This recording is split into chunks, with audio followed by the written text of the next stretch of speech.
Psalm 106 and verse 47, Israel is still God's special possession.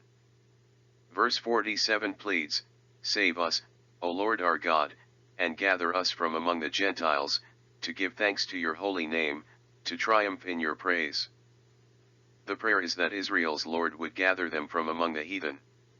From this, it would seem that the psalm was composed while the nation was somewhere in captivity or was dispersed among the nations that were hostile to them, just as the world seems to be today.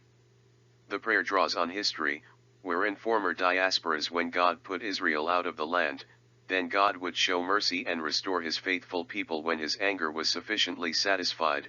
Less than 10% returned to the land from Babylonian captivity. This text looks prophetically ahead to the regathering of Israel at the time when the Lord Jesus Christ returns to rule over the promised Davidic millennial kingdom on earth, at the end of the ages, Revelation 20. Prior to the final battle of Armageddon, Jesus will graciously intercede and bring them back to the land promised to the patriarchs.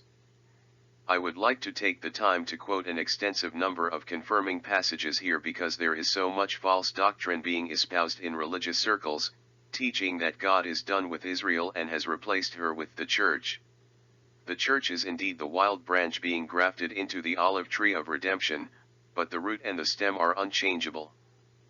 This restoration is prophetically promised in Jeremiah 3:14, "Return home, you wayward children, says the Lord, for I am your master. I will bring you back to the land of Israel, one from this town and two from that family from wherever you are scattered." Jeremiah 31:23, "This is what the Lord of heaven's armies, the God of Israel, says, when I bring them back from captivity, the people of Judah and its towns will again say, the Lord bless you, O righteous home, O holy mountain."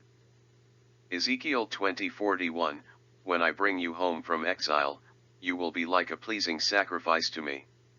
And I will display my holiness through you as all the nations watch."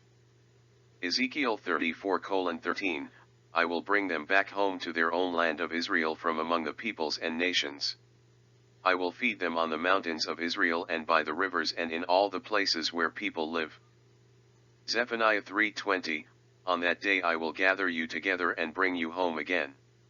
I will give you a good name, a name of distinction, among all the nations of the earth, as I restore your fortunes before their very eyes.